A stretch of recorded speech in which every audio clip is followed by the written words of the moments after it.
Hello, and welcome to episode 51 of the Twinsies podcast. Hello, listeners. Here we are. Here we are in Warbird. You got any new current events, Dan? Any issues to address up front? No. Spent my weekend in Kansas City. Oh, I didn't know that. Yep. Have you heard of the Bird Company? I have not heard of the Bird Company. They sell birds? So, apparently there's a bunch of startups, Bird, Lime, some others, that are ride-sharing scooter companies. Interesting. And the difference between, so if you go to Chicago and you see, the Divvy bikes, they're these blue bikes, they're companies called Divvy, I guess, D-I-V-V-Y. You can grab one at the little charging station, pay the money. I've never rented one because I don't want to ride bikes. Ride your bike and then put it back in a charging station. The difference with the scooters is A, it's a scooter. B, they're motorized. C, you can leave them wherever you want. You just abandon them in a park? And so, yeah. And there's a GPS tracking device on each one. So when you open the app, you can search for them. And it'll show you where all the birds are. Weird. So you go on a little bird hunt, which was difficult because we were trying to find two of them. And often, and it'll tell you the battery level, too. So you want to get a good, well-charged bird. So you could show up and you'd know, but all right, there's one, but then that's not close to another one, so we need two. This one's not charged, that one's charged. It was kind of this weird, crazy bird hunt. What happens if you hop on a scooter, you drive it into the middle of nowhere and it runs out of charge? Then you're walking, I guess. Well, that's fine for you. I mean, you could drive it to your destination, but then does someone from the bird company come get it and charge it? How do they get charged? So there's a little bar on the app. It says become a charger, and it basically you sign up to then go out in your truck and collect them at night, take them home, give them shelter and food being electricity.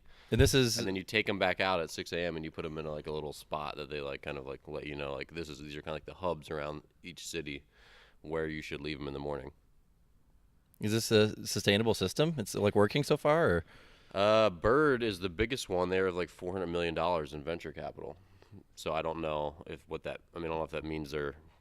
See, here's what we thought a lot about it.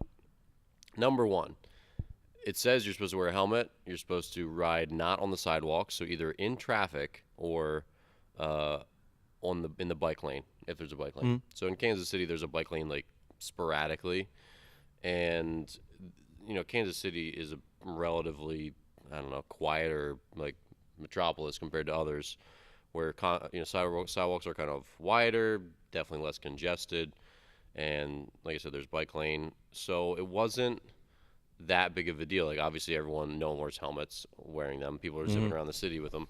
They go up to 15 miles per hour, so they're super fun. It was really, really fun. But I thought I'm okay, say I'm in Chicago. And I thought of any neighborhood that I'd been in. Would I do this in Chicago? And the answer is no. Because the sidewalks are narrow. There's way more people. I'm not riding a scooter in the street. I'm sorry. Not in a city. I'm not going to get hit by a car. I think that's a really dangerous thing to do. And, I feel like that kind of sums it up. So I don't know how it's viable in bigger cities if you're not supposed to ride on the sidewalk. And it just seems like it'd be just a mess, a messy situation. Well, I remember being part of a past organization that I worked for was trying to implement a bike share program. So the same idea, but with bicycles. And they were just talking about how the biggest hurdle in terms of its feasibility is the maintenance. When a bike, when the chain slips or whatever, there's just it's not easy to work on a bike. You have to kind of know what you're doing. And so it's just, I would imagine that's exacerbated way more when it's a motorized scooter. So I'm just curious what happens when, I don't know, someone runs it into something or something goes wrong. How do they, is there any sort of liability on your part? When you're on the scooter, are you held accountable to you just crash into a tree and be all right, see ya? Not that I know of. No, they seem pretty durable, but the first one we got on was Friday night and it didn't work. We were following the instructions trying to get it going because you're supposed to kick 3 times. So you have some momentum, then you hit the little throttle button, and then it goes. Just would not work. And then the next morning we got 2 of them and got on like 2 kicks, and then there it goes. So yeah, That's I don't fascinating know. to me. It was really fun. I would highly suggest if anyone takes a tour. I think they're in Chicago from what I've heard. I think they're in other cities. So did you guys use them as a mode of transportation or just as a way to like see the city? You just like, did you use them to go places? Like, I'm going to go to Starbucks, let's get on a scooter. Or did you just like drive around the city? Both. When we finally got them working the second day we were there on Sunday morning, we immediately found like a cluster of them because it was early. I guess they were like clustered up because when they got charged overnight. Found 2, they worked, and we like cruised around for like an hour. Just went through a park, went like 4 miles total, and it was super fun. And then when we did decide to go to a different part of the city, because Kansas City's got like the downtown area, and then it's connected to like another like less downtownish but still like really cool, like kind of new up and coming area. So we kind of like just were like, all right, let's go over to that place. And so we just got one and zipped over there, and 20 minutes later and $2.85 later, it was we were there. What? That's pretty cool. It's $1.15 a minute. That's not bad. So for an hour, it's gonna be $10 flat. So, but like I said, it was just like a really fun way to see the city. I mean, you get past the I'm on a dorky scooter factor pretty quick. It was pretty fun. Well, yeah, when you're flying around Kansas City. Yeah. That's pretty cool. So that was interesting. But again, I don't know. I just don't know the long-term viability of it. Because I just feel like a lot of stuff in a could go wrong. really congested city, it just seems messy. You know, you're dealing with pedestrians, or you're just not supposed to be on the sidewalk. I know San Francisco has already, they outlawed them, and then they allowed 2 companies to do them, which were not the bigger companies. And I don't know. It just seems problematic in a lot of different ways. What are the barriers to entry? Like, you have to have like to sign up. Do you have to have like a driver's license and stuff like that? Like, do you have to give them like send them a picture of your license or something? Yeah, it's pretty interesting. So on the top of each scooter, there's a little plastic like plate. It has a QR code. So that's the square UPC codes. So you download the app, you sign up and everything, you put in your payment info, whatever, you scan the app, and if it's your first time ever, they do make you scan your driver's license, and then it has like this little quick tutorial and like animated, and it's like, give it 3 kicks. Yeah. And then it's like, wear your helmet. If you Don't run on the sidewalk. If you hit a person, ditch the bike and run. Yeah. So it was, relatively easy process. You can lock them.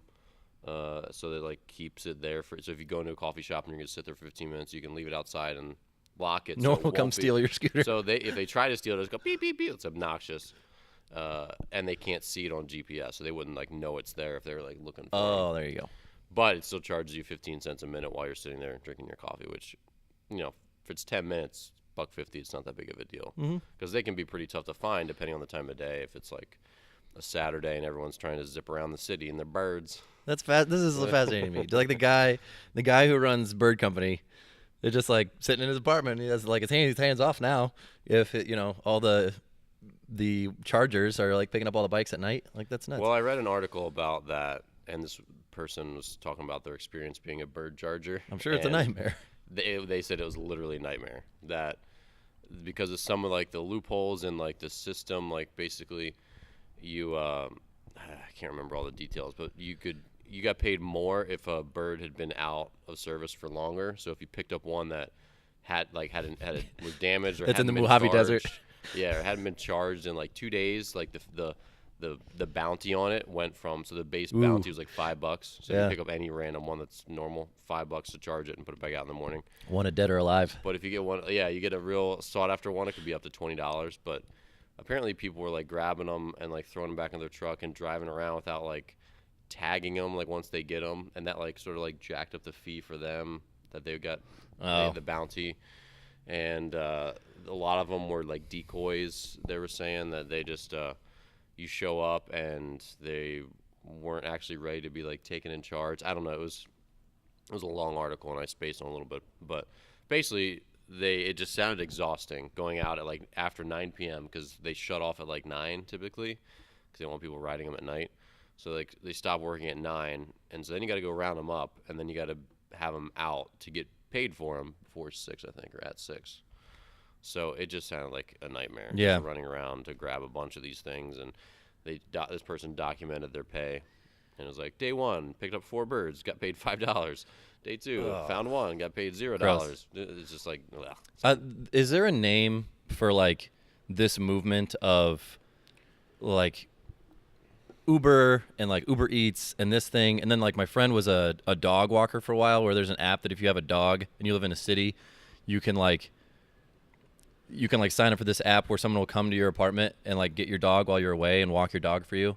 There's like, I've heard of that. There's like this like big movement towards, I don't know, it's almost like freelance life where everything you would ever want to do, you can do through an app and not have to go through like an organization. Like you're like, oh, I want a Wendy's, but I don't want to go to Wendy's. You could have someone go to Wendy's for you. Well, I had heard That's that, fascinating. and you could probably, because you're more of a history guy, that prior to maybe the Industrial Revolution, like people didn't really have jobs. People just like worked for themselves. Like everyone did like their own thing. Do you have anything to comment on that? I mean, not really. No, I've heard that sentiment before. That like, yeah, there weren't. I mean, there weren't organizations that existed. You could just like, I'm gonna go to work today. It was like you were doing your own thing. And I think in other countries it still works like that. Like if you go to, and again, I'm just talking out of ignorance, I'm sure, but you know, like India, there's just like everyone has like their own little shop, or they sell this, or they sell that, or they go to the store or they go to the corner and they sell mangoes from their farm, or they sell whatever it is they produce or whatever it is they do, you know. And it seems like, and you could definitely, when I was in the Dominican, you could definitely see more people just selling a service on the corner, doing this or doing that. And from someone was telling me that was like the old norm pretty much. And it's almost like it's like a pseudo democratization of, because it's like that mentality of you can go out and you can be an Uber driver and you can walk people's dogs and you can do this, but it all is funneling through an organization that, you know, back then there weren't organizations it was funneling through, but it's kind of fascinating because if you're the higher ups in those organizations, once you set in place the system and the upfront overhead in the capital, then you just like sit there and make money. Yeah. Which is sweet. Business. Hashtag business. Hashtag business.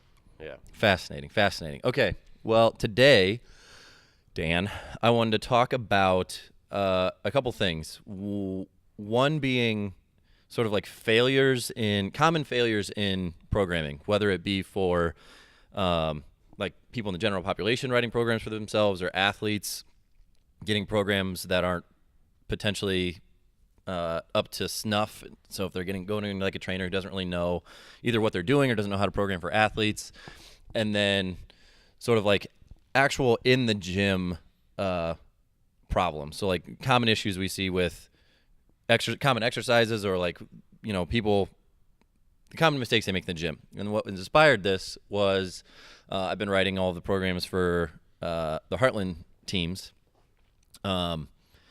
And one of the things I'll do is I'll write out sort of like a week's worth of programming, and then go back and read it again through a critical eye of, you know, I have basically like certain criteria that I make sure I hit on any given week or any given workout.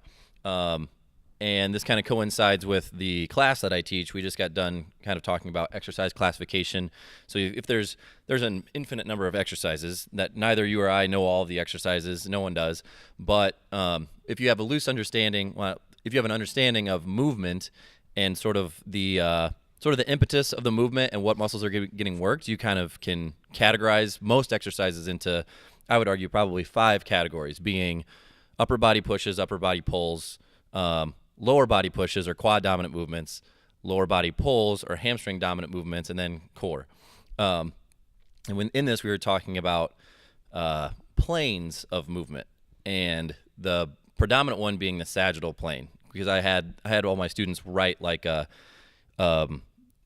picking one exercise from each movement category, write yourself a workout, and like inevitably what you get is push up, chin up, squat, RDL, and crunches, right? And it's like left to their own devices, someone would write a program that looks something similar to that every day of the week when they go to work out. And all of those movements exist in what's called the sagittal plane, which is the sagittal plane divides your body into a front and a back. And this is always interesting for me to talk about, because if you think about athletic movements, like when you're playing like Dan likes to say, a sports match. So if you're playing baseball or basketball or soccer, the amount of time you spend with like 2 feet on the ground in the sagittal plane is almost like 0% of the time. Like you're always moving laterally or with some rotational component. And so one of the like big biases that I have to get rid of with people writing their own programs is spend time outside of the sagittal plane. So that means doing lateral lunges, or doing, like, one thing we do here is like a sideways sled pull where you're walking sideways and pulling the sled. Given how or like transverse plane movements, so movements with a rotational component. So whether that's you're resisting rotation from an outside force, or you're actively taking yourself through full range of motion in rotation. And I think that's something that most people miss when they go to write a workout, because frankly, it's kind of boring to train in the frontal plane, and there's not a exhaustive list of exercises that you can do. It's like your lateral lunges, your mini band shuffles, your sideways sleds, and that's like pretty much it. I mean, there's not a ton. It's hard to get inventive in the frontal plane, but that's like one of the big things in the last, I don't know, in recent history is multi-planar movements, where everybody's like, oh, if you want to train functionally, you have to exist in more than one plane. So there has to be, well, it's exactly what it sounds like. You're moving in 2 of the 3 planes. But those movements aren't super easy to identify either. Okay, well, devil's advocate question. So as I hold this furry wind screen that we got for our new iPhone mic, why can't a person just get their legs big and strong in sagittal plane movements, which are the best strength and size builders, and then just do all their other movement like in their sport? Like, how do we know how much you need to like do it in training?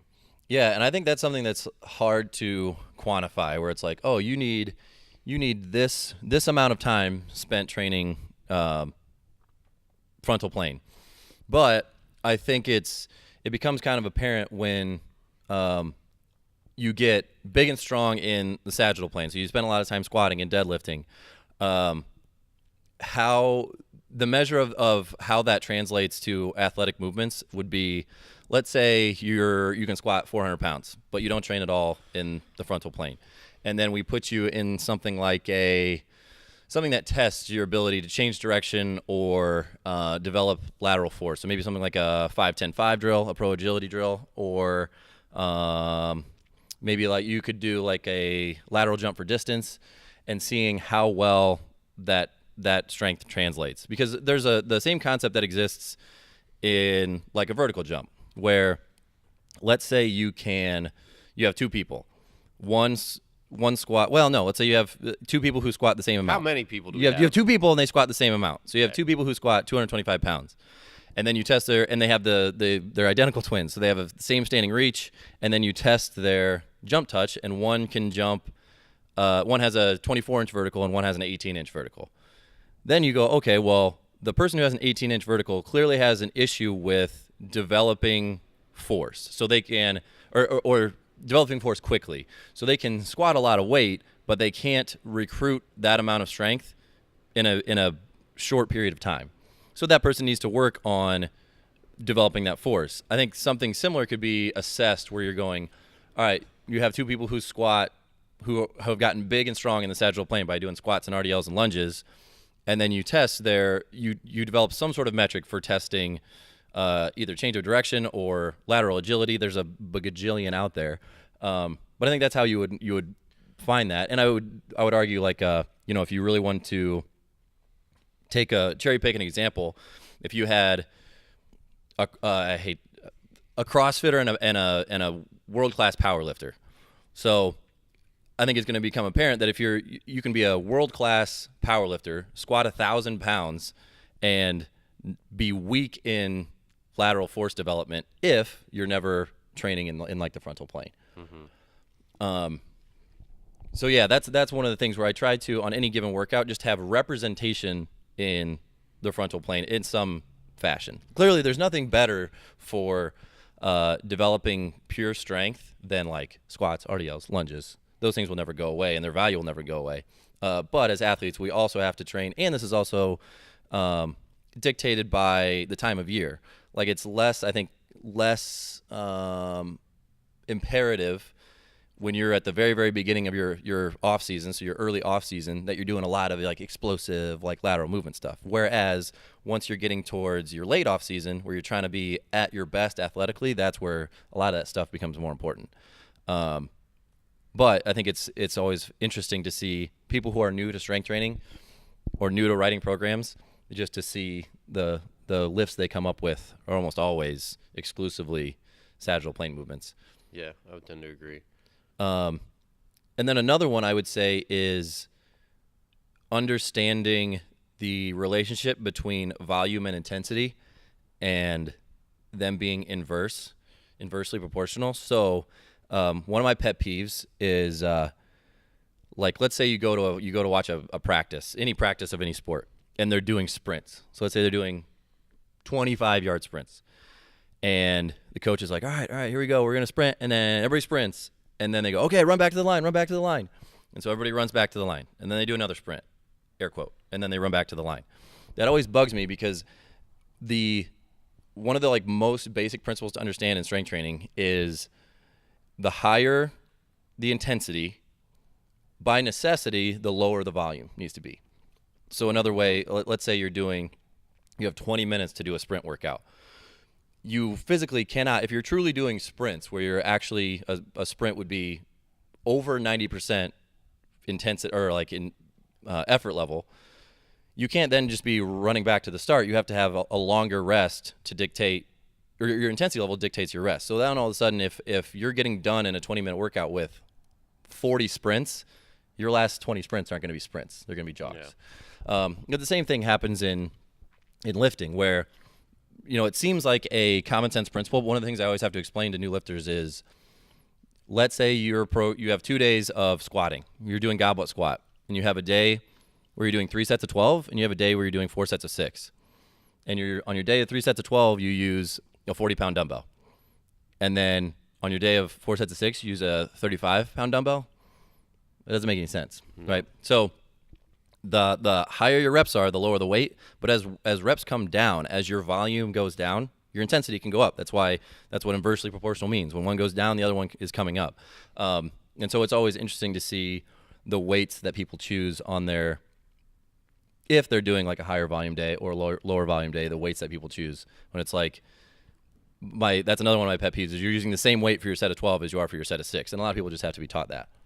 Yeah, and the word intensity can be sometimes misleading, because if you do a set of 10 and you have the right weight, it should still be like pretty intense at the end. But at the beginning, it's not as much, right? Because it's going to be 70% of your max, 75% of your max. So early on, your reps 1 through 6 are going to be relatively easier. Whereas if you have a 3-rep weight, that's going to be 90% of your max. So from the very first rep, it's going to be very, very heavy, and you're going to have to work really hard. So, yeah, it's especially with younger people, and I think casual gym goers, I don't think they know how to program different rep schemes very well. It's going to be all like, oh, I always do sets of 10. I always do sets of 12. Like that's what my dad did his whole life. That's what a lot of people just do. Oh, I always do this. They don't mix up their reps. And the reason we tend to do an undulating periodizations, because they help each other. So if you in a given week are doing 3 sets of 6 squats and 3 sets of 12 squats on a different day, say you do 100 pounds on the 12 rep day and you do 130 pounds on the 6 rep day, the strength that you build from the 6 rep is going to spill over into the 10, and you're going to also learn what different intensities feel like, and over time your 10 rep is going to become your 6 rep weight, and then your 6 rep weight is going to go up.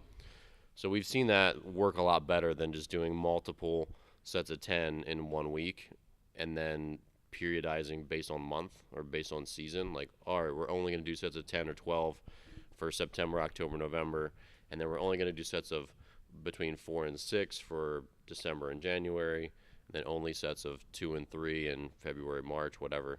We just found that it works better. That younger athletes especially seem to start to learn what hard feels like, but they also tend to increase their weights better when they have that lower rep day. So they're getting stronger in a 6, and suddenly they can do a couple more than that, and then suddenly they can do more weight in their 10 rep. And yeah. So then it all spirals. And one of the justifications that I heard a while ago for undulating periodization is, let's say you do undulating kind of exists not as an antithesis to, but like an alternative to just straight linear periodization, which was what Dan was talking about, where you start high volume in month 1 with like multiple sets of 10, and then you scale it down linearly for the length of your off season. So then the next month you're doing sets of 8, and then you're doing sets of 6, then you're doing sets of 4, then you're doing sets of 2.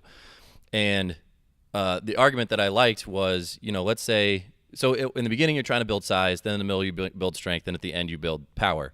But if you work it that way, when you're in your power phase, you're now 4 months removed from doing any kind of hypertrophy work, any kind of like size building. And then vice versa, when you're only working in super high volumes in the beginning, then you're not getting any power development like at all. So it's like when you're doing undulating, where you have, like Dan was saying, a set of 12-day and a set of 6, and then you work it like that throughout the year, you're never too far removed from any given stage of size development, strength development, or power development, which I think is essential for anybody, but especially athletes.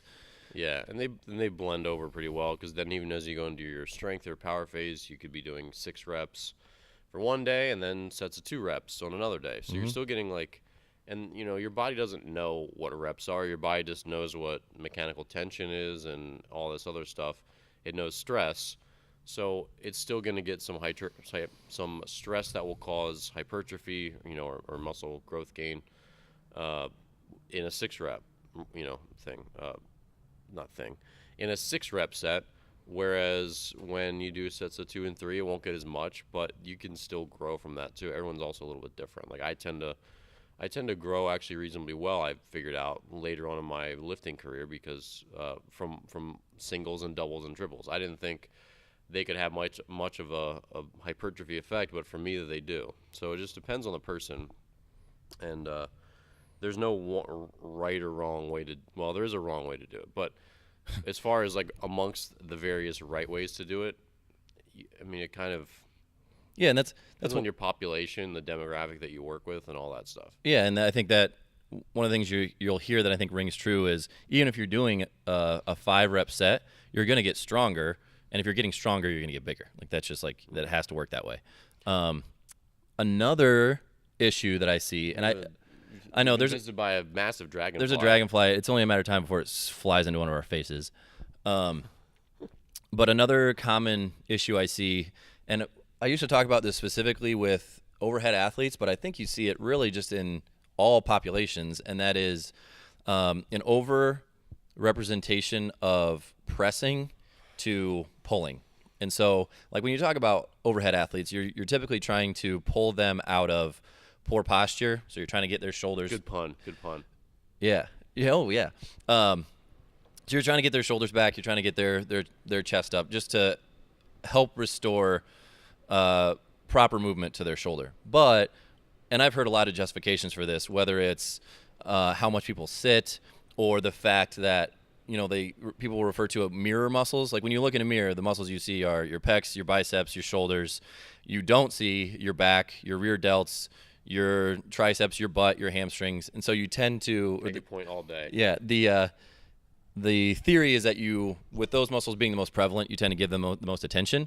But most people, I would say, are quad dominant. So their quads are stronger in relation to their hamstrings or glutes.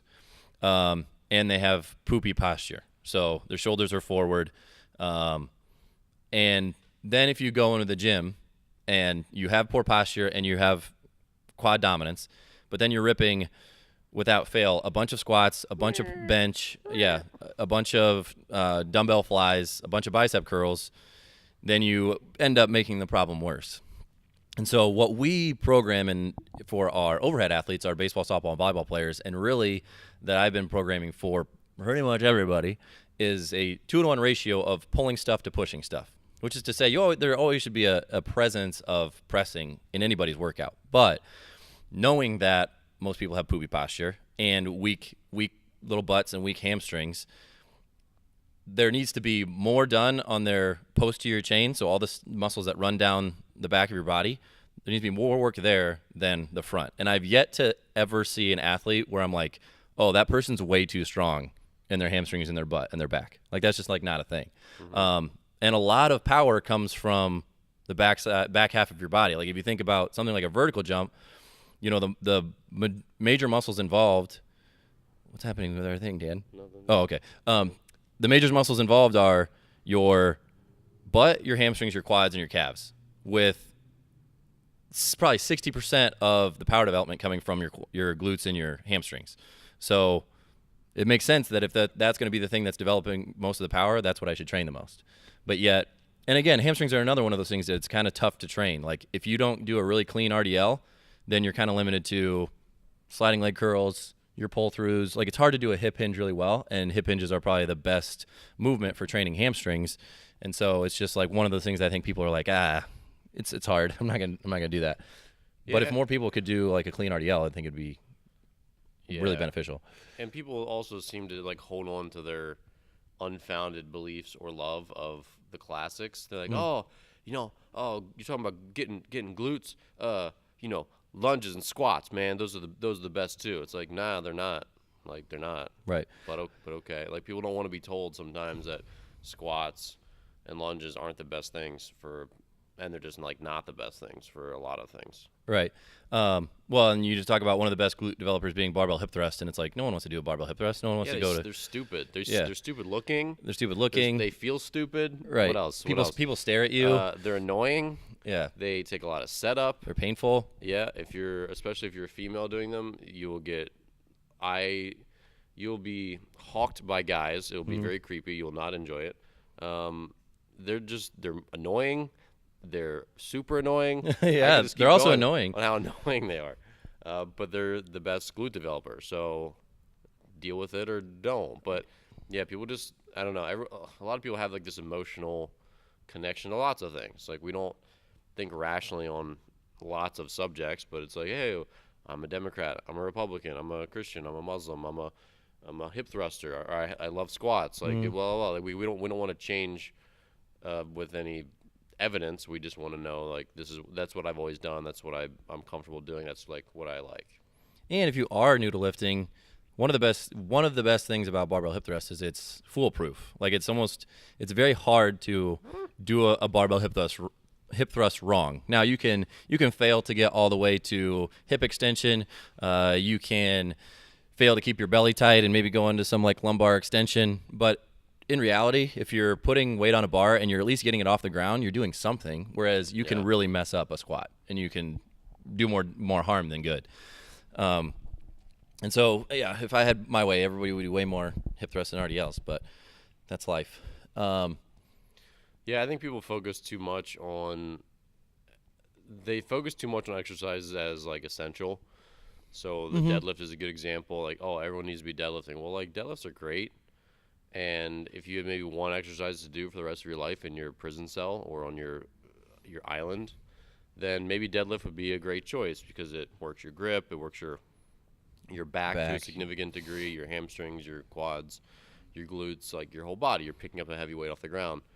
But most people, it's not like super appropriate for them, or it poses a probably higher than is acceptable injury risk, or it just takes a lot of coaching and there's other better alternatives for their time. Or they don't have the mobility to get down into a good position at the bottom. Yeah, so a lot of people, again, they get indoctrinated, they fall in love with these things, and like, oh, everyone has to deadlift. It's like, no, they don't.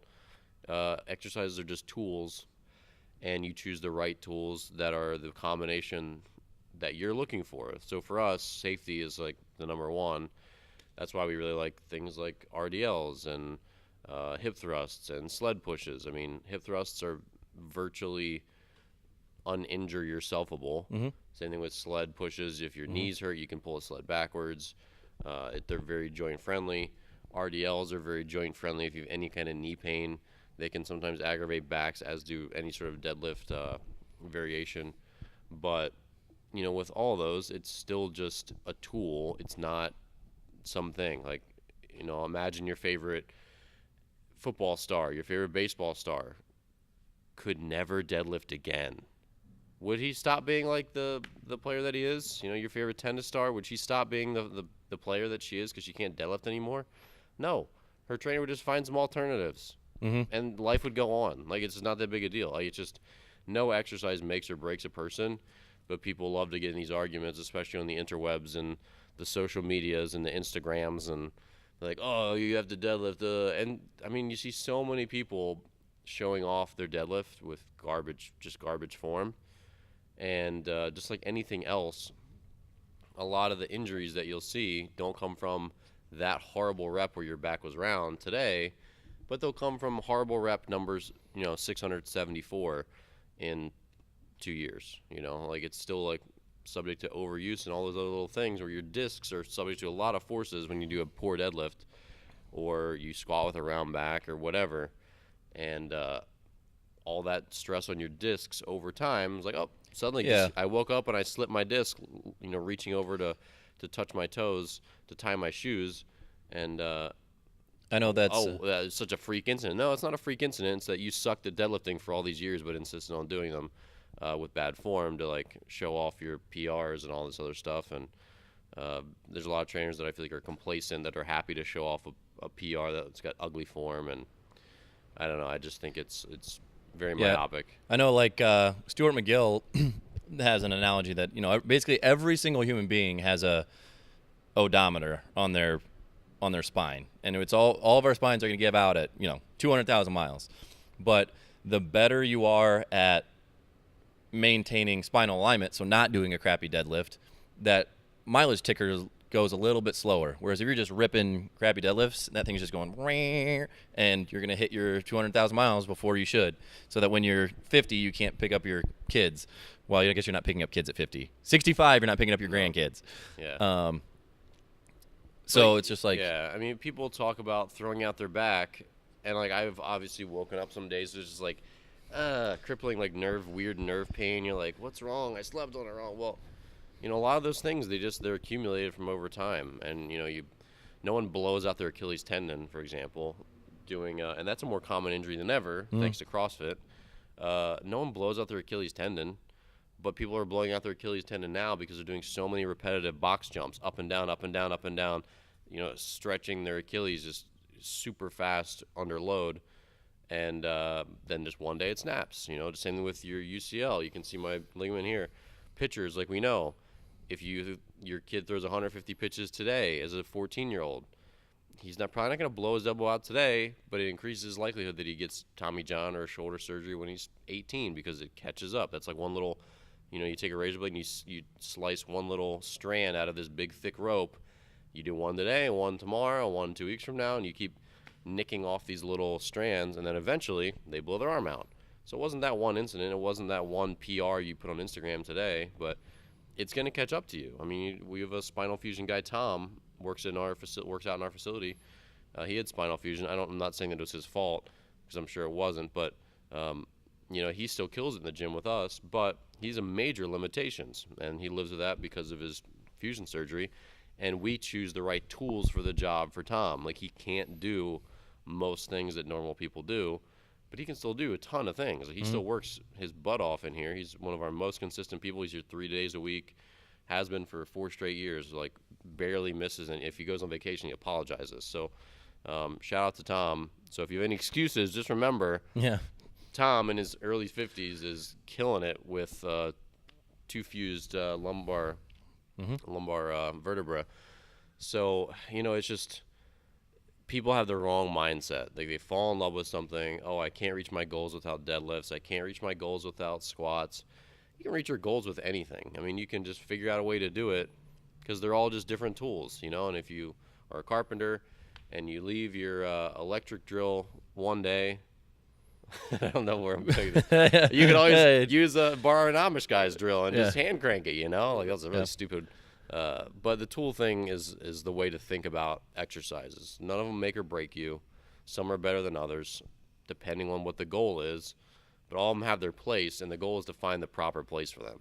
Yeah, and it's just like remembering that exercises all exist as movements, and those movements train certain things. And so understanding that, a deadlift, an RDL, a hip thrust, a pull through, all of those train similar things. And they're all just, like Dan was saying, different tools to train that objective. And so there's like an infinite number. Once you understand kind of what the movements are, there's an infinite number of things you can pick. And so there's never one exercise that you have to do. But I think that's one of the big issues. I think of people just like not understanding movement kind of in general. Yeah, and like for example, CrossFit is a good example of something that it came on the scene. It gets people off the couch. They start doing this high intensity workout. Where at the time when CrossFit really burst onto the fitness world, there was commercial gyms, there were personal trainers, and then there were runners, probably yoga people, and then CrossFit, this new thing. So in the world of strength training or working out, there was commercial gym, personal trainer, and that was it. So if you go to a commercial gym, you're like most parents, you like probably run on the treadmill, you do some random exercises, you maybe do the leg innie outie machine. Innie outie. You just do a bunch of random stuff and you don't sweat that much, and you don't think strength and conditioning is really that valuable. And then if you have a personal trainer, if you have a great one, it's great. Most personal trainers are kind of mediocre. Just like there's the bell curve of everything in life. You have lawyers who are great, you have lawyers who are terrible. You have doctors who are great, you have doctors who are not very good. So a lot of personal trainers are just pretty mediocre. So you go to a personal trainer, like, oh, it didn't help me either. And then they try CrossFit, and they're getting timed. They're doing as many reps as possible. They're in this group with other people, sweating their face off, running around without their shirts on for no reason. And so they're like, oh, this is great. This is great. This is the best thing ever. Well, they don't have anything to test that against either, because there's people that have been doing those kinds of workouts, reputable personal trainers or other like strength and conditioning facilities where people are forced to move and they're forced to do things at a high intensity, at a high volume, with a little rest.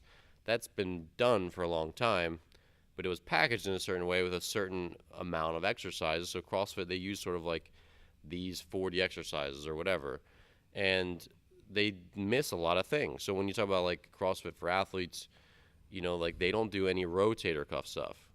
So what's the specificity for a baseball player if you're doing a workout that doesn't do any rotator cuff exercises? It doesn't do they don't do a lot of pulling. They do a lot of chin-ups. They do a lot of pushing. They do a lot of rows. They do a lot of cleans and presses, but they don't do a lot of rowing. They don't do a lot of horizontal movements.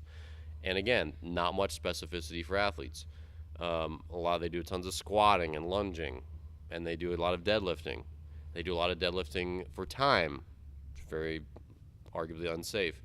So it's just like anything else. If you had that and you tested that against, all right, let's do the same exact workout. You're going to do as many reps of this exercise, then you're going to do this exercise for time, then you're going to do this thing, and then circuit it with this and this and this and this, and we're going to do it all as fast as we can do it. But we did a rotator cuff and a horizontal pull and an overhead pull and a hamstring dominant and a quad dominant and a glute dominant, and you did all these different exercises that really hit your entire body in a very specific way to your goals, it would be better than CrossFit. Right? But people fall in love. Oh, I did CrossFit. I lost 20 pounds. It was so great. It was so much better than that. And they don't have anything else to compare it to, whereas CrossFit, again, is just another tool. It can be great for some people, not as great for others. It shouldn't certainly be. I'm not blanket demonizing it. It's definitely a great program for lots of people. But just like anything else, has limitations. People can fall in love with it. And then they'll argue at the water cooler till death that CrossFit's the number one thing you should ever do, no matter who you are, right? And that's also not the case. Just like any exercise is not the only exercise that will make or break your life. So yeah. All right, well, those are the big ones I wanted to touch on. Do you have any others? I guess my other big thing that I think people don't understand is that you're fighting more for the long term than in the short term. And a lot of people think, okay, well, I want bigger biceps, so I'm going to do tons of bicep curls, or I'm going to do tons of this or tons of that. Whereas still like full body movements like chin-ups are going to work your biceps to a really high degree. So if you want to eventually support long-term your entire body getting bigger, but with a focus on like your biceps or your triceps or whatever, you should still be doing a lot of these full body movements like deadlifts, for example, chin-ups, whatever, so that your entire body is growing in proportion, because your body will tend to not get too out of proportion. Like you won't just get massive biceps.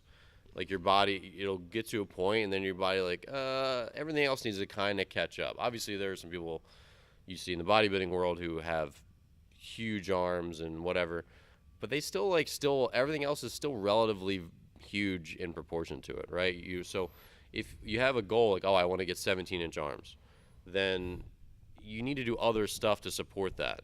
Like you need to work your back, you need to do full body movement so that your entire body grows, and then your body's going to allow that individual body part to kind of expand to that same level. Again, like you won't really see a Popeye kind of person in real life.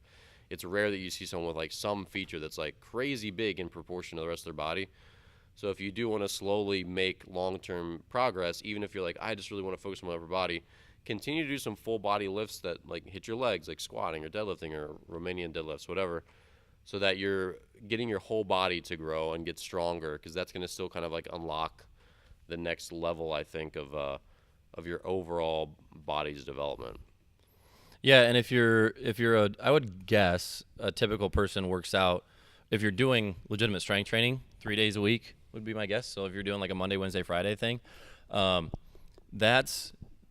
there's enough rest in between, and that's spare enough during the week that you can train in your entire body in one session, and that you're not going to be overtraining or reaching a point where your volume's too high. Now, if you're working out 6 days a week, you're doing full body stuff every day, that might be a little too much volume, but I guess it depends on a lot of things. But so if you're like, oh, I'm going to do a